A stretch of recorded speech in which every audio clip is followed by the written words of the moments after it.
The video game medium has afforded developers of all genres, platforms, and even the amount of technology and money they have available to create experiences almost infinitely expanding. But with that freedom has come a lot of trouble when it comes to fine-tuning and kind of focusing on a design idea. And for today's critical thought, I want to talk about the importance or the advantages constraints have when it comes to game design. Now, when it comes to video games, especially over the last 10 to 15 years, we have seen technology, game engines, and so on evolve considerably. Again, I remember the old days of Popeye on the Atari or the original Asteroids. And this past year, we've had amazing hits like Red Dead Redemption, Celeste, God of War, and so on. And given the power and the complexity of engines and development these days, it is very much possible for you to take any crazy idea in your head and start developing it. Do you want to make a persistent, massive universe, space exploration, roguelike strategy game? You can do that. But the problem when it comes to freedom like this is that freedom in many ways is actually more limiting than constraints. Because when you're able to do everything, how do you figure out what you're supposed to do? Now, with the thumbnail art I've picked for this video, you may know Superman flying in the background if you're not distracted by Richard Dean Anderson. And Superman from the comics, even by the TV shows, is a very interesting case about this difficulty when you're able to do everything with a character. Now, Superman, as we all know, is probably one of the most recognizable superheroes of all time. He has heat vision, super speed, super flying. He can punch things really hard. He's nigh invulnerable. And during the Golden Age, I think maybe during the Silver Age, they writ all manner of crazy stories and powers.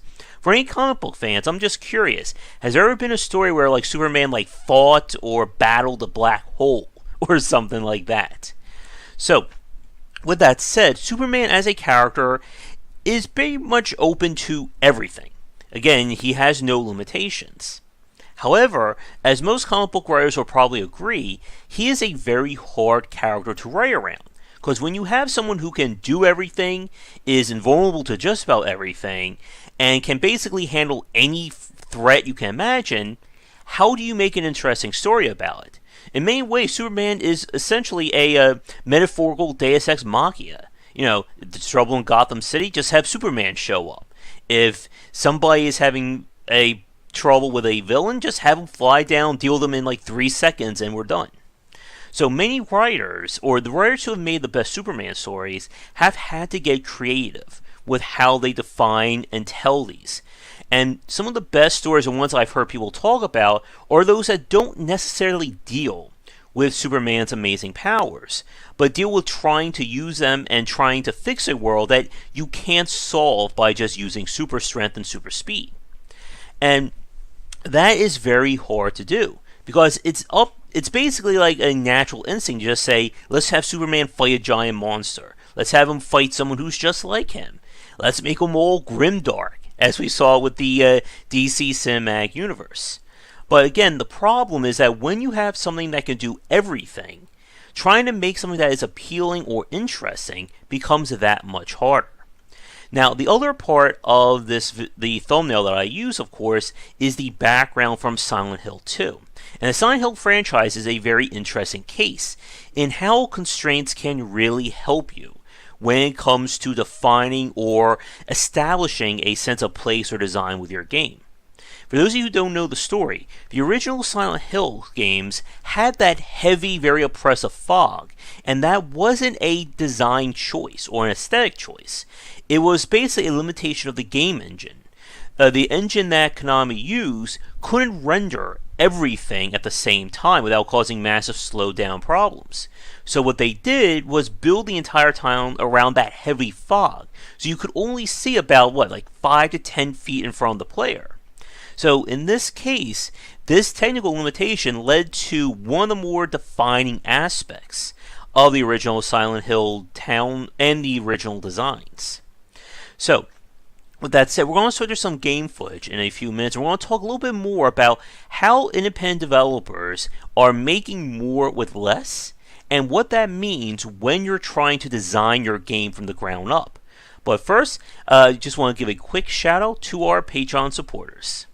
Thank you to our Patreon backers, and if you'd like to continue this discussion on game design, check out our Discord channel, linked down below.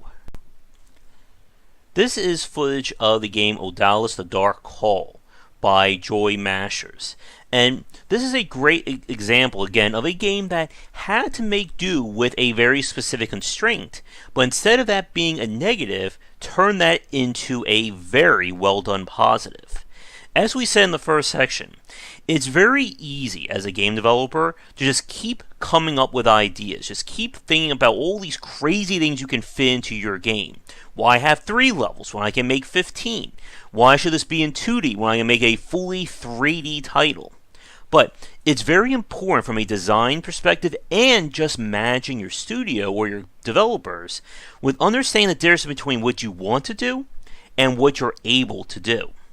And too often, a lot of developers will struggle, especially when you're coming up with your first game, in terms of what you want in it.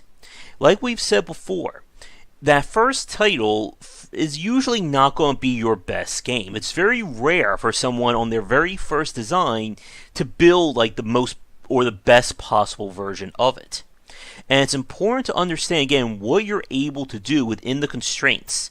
Now, when we talk about constraints in this video, there's 2 specific areas. The first is from a technical limitation. What software and hardware do you have available?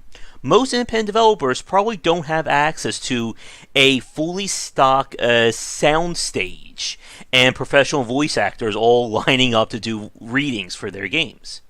From a design perspective, the constraints have to do with the genre that you're trying to build in. Again, if you're trying to build, such as, let's say, a 2D stealth game, you can't exactly go crazy in terms of platforming challenges, because that's not really what stealth is about.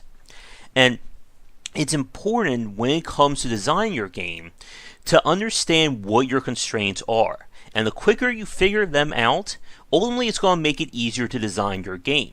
You don't want to get halfway to 75% done a design and realize, oh wait, this idea I came up with, I have no idea how to program or implement it using what I have. Yep, we gotta start over again. Now, when it comes to understanding constraints and limitations, like we've said, it sounds more negative than it is. Because nobody likes to be told that you can't do something. But from a design perspective, you have to realize that just because it's in your head, that doesn't mean that it's going to automatically work in real life. If that did, a lot of us would be making video games right now. But to begin to wrap things up for this piece, limitations in a video game aren't always a bad thing. And it's vital for you as a developer, whether you're working at a major studio or as an independent side, to understand what you're able to do and what you can't do.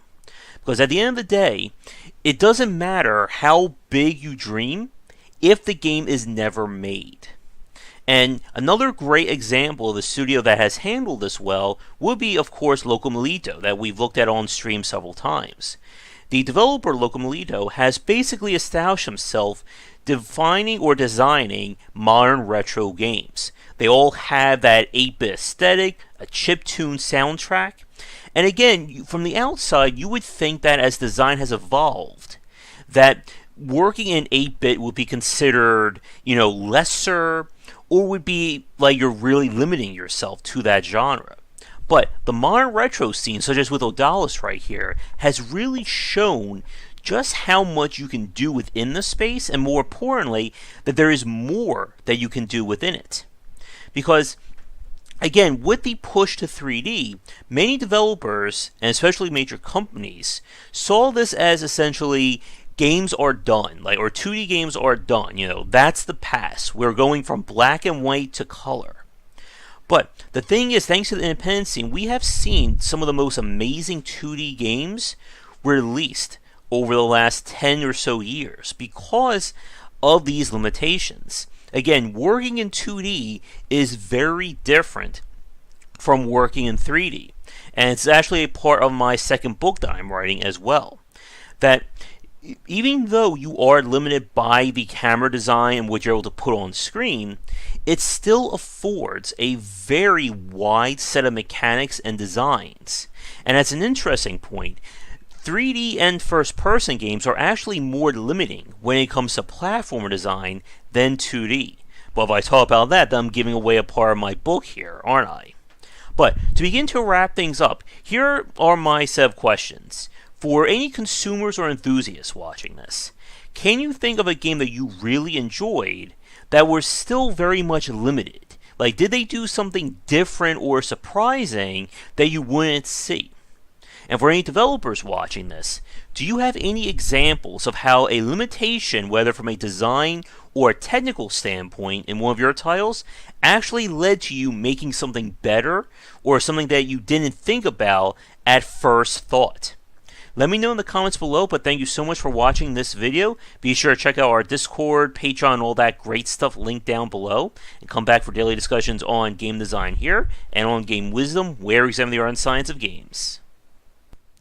If you're looking for another book about game design, be sure to check out my first title, 20 Essential Games to Study, out now. Thanks for watching the video. If you enjoyed things, be sure to do all the liking and subscribing that the kids are doing these days. Check out our Discord channel linked down below where we hang out and chat game design, and come back later tonight for our regular streamings. But that's it, and tune in for more great content here and on Game Wisdom, where we examine the art and science of games.